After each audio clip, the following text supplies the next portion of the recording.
Welcome to golden education class में आप सभी का हार्दिक स्वागत अभिनंदन है। साथियों, आज आपके लिए हम लोग एनसीएफ 2005 से बहुत ही महत्वपूर्ण कुछ बिंदु को लेकर आने वाले हैं। कुछ बेसिक कॉन्सेप्ट है, परीक्षा में बहुत सारे प्रश्न आते हैं यहाँ से, तो छोटा सा कॉन्सेप्ट आपको समझाने का प्रयास करेंगे, तो उसको बिल्कुल मिस मत कीजिएगा। यहाँ से हमारी नई शिक्षा नीति भी आ चुकी है, लेकिन यहाँ से भी क्वेश्चन पूछे जाने में कोई वो नहीं है, ज़रूर पूछे जाएंगे, तो इसलिए बिल्कुल भी मिस नहीं करना है। परीक्षा बाद पास आने वाली है आपके। तो चलिए चर्चा करेंगे हम लोग एनसीएफ 2005 के बारे में। इसके कुछ some topic point to point हम लोग हमेशा बात करते हैं अपनी, और इसमें कई चीज़ें हमारी इंक्लूड होंगी। चर्चा करते हैं जो एनसीएफ 2005 में से संबंधित प्रश्न शिक्षक भर्ती परीक्षाओं में जो पूछे जाते हैं, तो उनके बारे में चर्चा कर लेते हैं। देखिए, सबसे पहले बात करते हैं हम लोग एनसीएफ की जो फुल फॉर्म होने की होती है हमारी नेशनल करिकुलम फ्रेमवर्क की बात करते हैं। इसको हिंदी में बोलते हैं राष्ट्रीय पाठ्यचर्या की रूपरेखा। देखिए, एनसीएफ 2005 के जो अध्यक्ष थे वो कौन से? प्रोफेसर यशपाल जी। कौन थे? प्रोफेसर यशपाल जी थे इसके। तो ये नेम जरूर ध्यान रखना है आपको, यहाँ से पूछ लेते थे क्वेश्चन, ठीक है।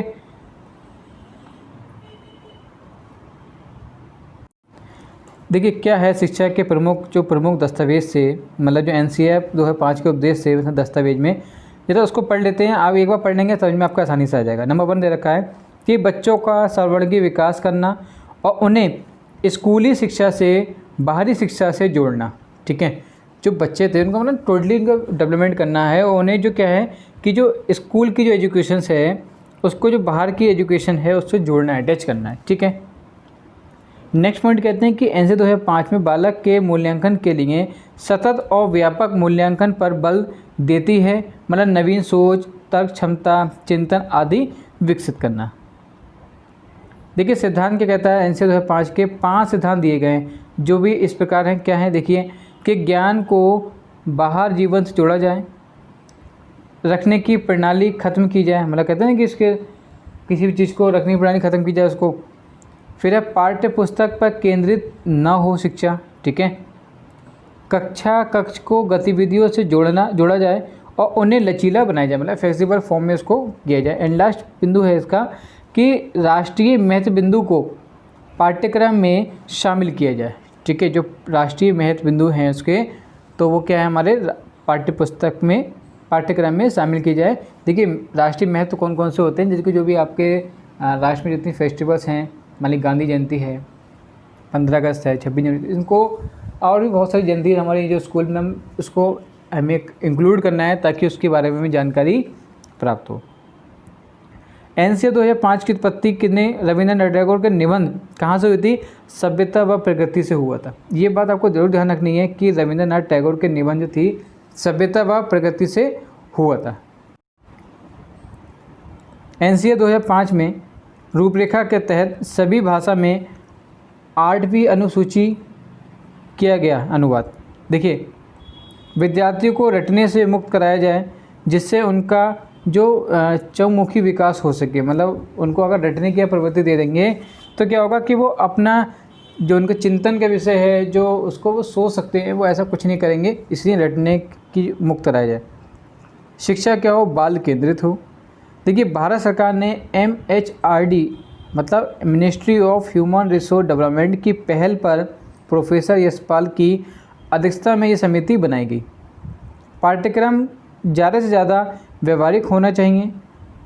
पाठ्यक्रम राष्ट्रीय पाठ्यचर्या के रूपरेखा 2005 NCERT पाठ्यक्रम में सुधार लाने हेतु अपनाया गया एक सुधारात्मक कदम है। देखिए, NCERT 2005 क्या है कि 14 से 15 जुलाई 2004 की बैठक का परिणाम है, ठीक है। ध्यान रखना इस डेट को आपको, 14 एवं 15 जुलाई 2004 की बैठक का परिणाम है। इसमें क्या था? भारी ज्ञान से जोड़ा जाए। एनसीएफ 2005 का निर्माण NCERT ने किया। एनसीएफ 2005 का निर्माण NCERT ने किया। राष्ट्रीय पाठ्यचर्या की रूपरेखा 2005 के अनुसार भाषा बच्चे की क्या होगी? मातृभाषा होगी, ठीक है, मदर टंग होगी। जो नई शिक्षा नीति में अपने बहुत सी चीज़ें आपकी इंक्लूड हुई हैं, ठीक है, तो उसके बारे में आपको बहुत जल्दी हम मुद्दे की बातें आपके लिए लेके आएंगे। एनसीएफ 2005 के निर्देशक प्रोफेसर कृष्ण कुमार हैं। एनसीएफ 2005 के निर्देशक, ये निर्देशक हैं वो अध्यक्ष है यशपाल जी, ठीक है। ध्यान रखना, परीक्षा में इतना कंफ्यूज कर देते हैं कभी कभी, हम आई हुई चीज़ को गलत कराते हैं, तो ये ध्यान रखना आपको। शिक्षण सूत्र ज्ञात से अज्ञात और मूल से अमूर्त की ओर होगा। ठीक है, तनाव मुक्त शिक्षा का वातावरण देकर शिक्षा देनी चाहिए। ठीक है, ना कि बच्चों को टेंशन में देके। अभिभावक को ये संदेश दिया जाए कि छोटी उम्र में निपुणता की आकांक्षा रखना गलत है। भाई बहुत से पेरेंट्स ऐसे होते हैं कि एकदम बच्चे को प्रेशर डालते हैं कि, लेकिन एज के अकॉर्डिंग उसको आप गाइडेंस अच्छा देते हैं तो फिर वो हल्के हल्के वो उसमें चेंज होता है। अब ये नहीं है कि आपने आम का पेड़ आज लगाया तो आम आज ही लगेंगे, लेकिन उसमें जब आप वर्किंग करते हैं तो हल्के हल्के उसमें इम्प्रूवमेंट आने लगता है। बालक को क्रिएटिव बनाने का पूरा मौका दे, मतलब जितना बालक क्रिएटिव होगा, जितनी एक्टिविटीज़ में पार्टिसिपेट करेगा, उतना बालक अपने आप में बहुत डेवलप होगा, खुलेगा और एक नई नई चीज़ों को सीखने का प्रयास करेगा। एनसीआर 2005 का सूत्र बिना भार के अधिगम, देखिए ये सूत्र ध्यान रखना, आपका फॉर्मूला है कि बिना भार के अधिगम मतलब learning without burden, learning without burden, ये आपको ध्यान रखना है, ये बहुत परीक्षा में पूछ लेते हैं। पाठ्यक्रम दो शब्दों से मिलकर बना है, पाठ्य और क्रम, जिसमें पाठ्य का अर्थ होता है पढ़ने योग्य सामग्री और क्रम का अर्थ होता है एक निश्चित अवस्था। ठीक है,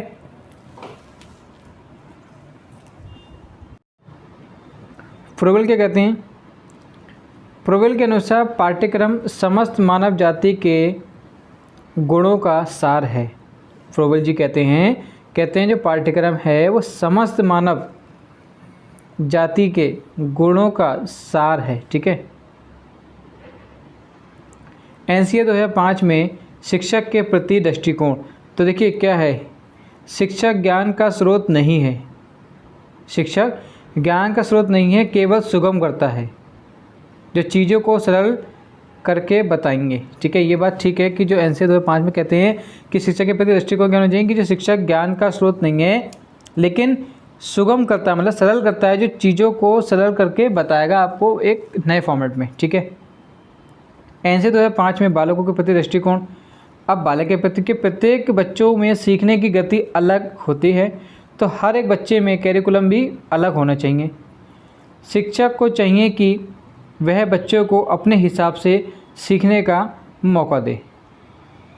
एनसीआर 2005 गणित के प्रति दृष्टिकोण, तो बच्चे गणित की मूल संरचना को समझने, बीजगणित, अंकगणित, रेखागणित और त्रिकोणमिति के सभी मूल तत्व समस्या का समाधान की अनेक युक्तियाँ हैं, अर्थात परिणाम, सामान्य स्थिति, विश्लेषण एवं अनुमान लगाना और पुष्टि करना आदि पद्धति मुहैया कराता है।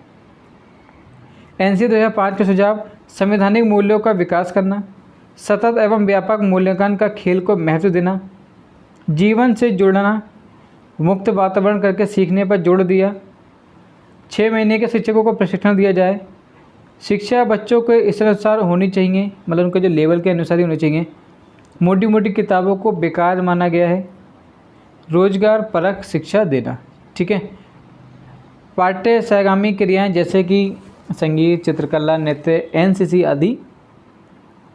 देखिए कक्षा 5, 8 और 11 के लिए बोर्ड एग्ज़ाम नहीं होने चाहिए, ये 2005 की बात चल रही है। ठीक है, शिक्षा पुरस्कार, दंड, वर्जित सीमित होना चाहिए। मातृभाषा के साथ साथ अंग्रेजी भाषा बढ़ाना। ठीक है, यहाँ पे थोड़ा सा ट्रेंड चेंज कर दिया गया। पूर्व ज्ञान का उपयोग, परीक्षा का डर दूर करना है। ठीक है, ये सब हमारे क्या है, एनसीआर 2005 की बात चल रही थी, तो इसमें से यदि कहीं से कोई क्वेश्चन पूछते हैं तो आप उसको आसानी से लगा दीजिएगा। सिलेबस में आपके है तो इसीलिए आपका ये पढ़ना ज़रूरी है। नई शिक्षा नीति आपकी अब आई है, लेकिन अगर सिलेबस में आपको जो दे रखा है तो आपको उसकी जानकारी होनी चाहिए और आपको रखनी है। ठीक है, thank you so much watching this video को लाइक और सब्सक्राइब करना बिल्कुल ना भूलिएगा, ताकि आपके लिए सभी नोटिफिकेशन हम नए आपको प्राप्त कराते रहें। Thank you so much.